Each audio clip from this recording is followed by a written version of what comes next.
Caitlin Clark, the Iowa Hawkeyes shooting sensation, was supposed to be the next big thing in the WNBA. After years of dominating college basketball, pulling off ridiculous buzzer beaters, and making defenders look like they were standing in wet concrete, her path to professional greatness seemed paved in gold. But then, she made a decision that threw a wrench in the gears of what everyone thought was a surefire plan. Caitlin Clark chose not to enter the WNBA draft. That's right. The athlete who had the sports world buzzing didn't take the step everyone assumed she would. And while this raised eyebrows, it was far from the controversial media storm one would expect. The decision itself was more complex than simply walking away from the professional game. It represented a crossroads for both Clark and the WNBA. But before we proceed further, don't forget to smash that like button and subscribe. To understand the impact of Clark's choice, it's important to recognize the level of stardom she had already achieved. Clark wasn't just a standout player. She was a walking highlight reel. College basketball fans would come to games just to watch her pull up from 30 feet, often leaving defenders baffled and crowds electrified. She made things look almost too easy, like she was playing a different game than everyone else. For a league that has been searching for fresh faces and dynamic personalities, Clark was supposed to be the perfect storm, a superstar in the making, capable of bringing much-needed attention to women's basketball. But what made her decision all the more unexpected was the timing.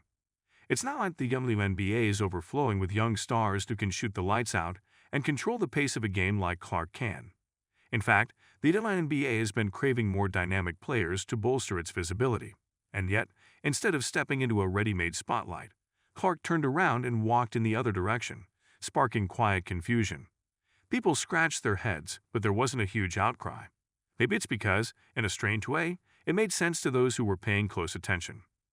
Clark's reasoning, while not explosive, was still deeply interesting. It wasn't like she denounced the WNBA or expressed disdain for professional basketball.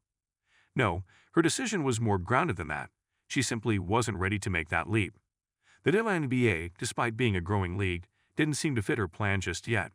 For many college athletes, especially ones with the kind of marketability Clark has, the professional scene isn't always the be-all, end-all.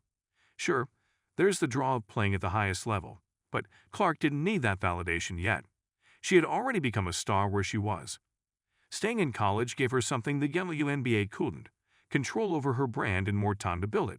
Name, image, and likeness, NIL deals had changed the game, quite literally. College athletes were no longer playing for free, and Clark was already cashing in on her status as a college icon. From endorsement deals to public appearances, she had figured out a way to balance basketball with financial gain, all while playing for a supportive and adoring fan base. It's hard to walk away from that kind of comfort, especially when the professional path isn't offering anything more compelling right away. What Clark had at Iowa was more than just a team, it was a platform. The excitement surrounding her every game, the throngs of fans wearing her jersey, and the feeling that she was the main event every time she stepped on the court. It was a rare position. And in the WNBA, she wouldn't have been the headliner immediately. It would take time to build the same aura she already had in college. Why rush into a professional league where she'd be just another rookie when she could stay at Iowa and continue being the main attraction?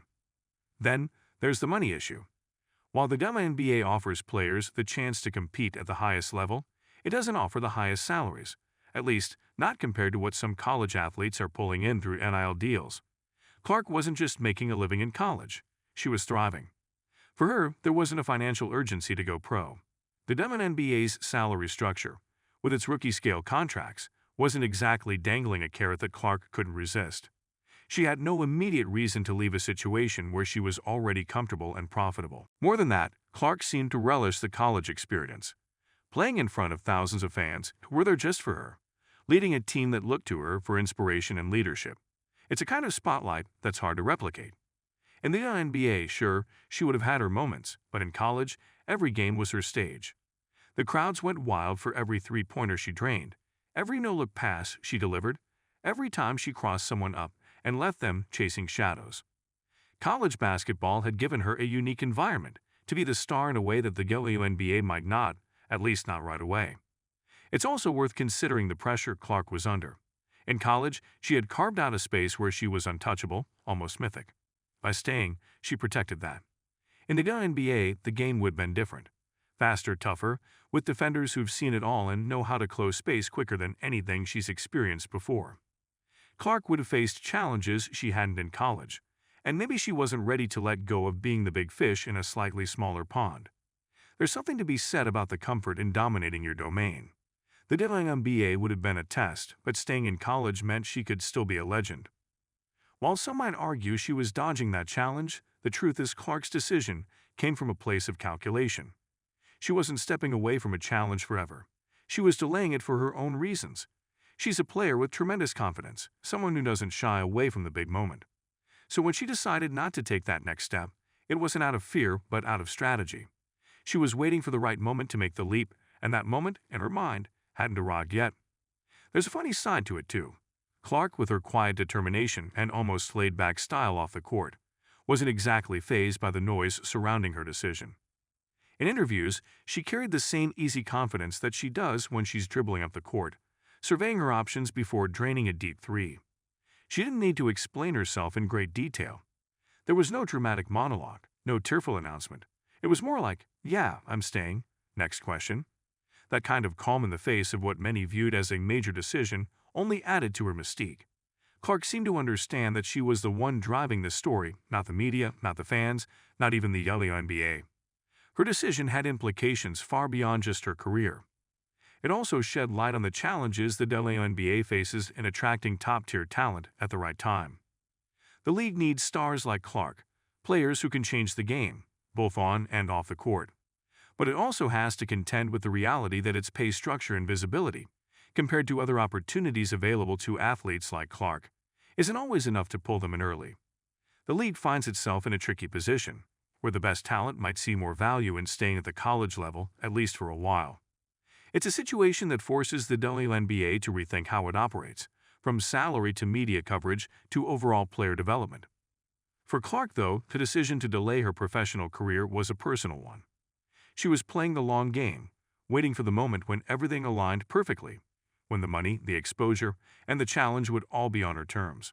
It wasn't about rejecting the WNBA, but about taking control of her narrative.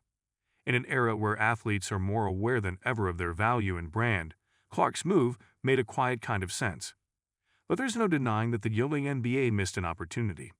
Caitlin Clark was, and still is, a player with the power to shift the landscape of women's basketball. She has the skills, the marketability, and the charisma to bring new eyes to the sport. The league needed her, but she didn't need it, at least not yet. Her decision was a reminder that athletes are no longer simply funneling from college to the pros, because that's the way it's always been done. The world of sports, and women's sports in particular, has changed, and Clark was riding the wave of those changes. She was in no hurry to leave a situation where she was already thriving. Don't forget to hit that like button and subscribe to our channel for more engaging content. We thrive on your feedback, so be sure to leave your thoughts in the comments section below. Until next time, keep discovering and stay tuned.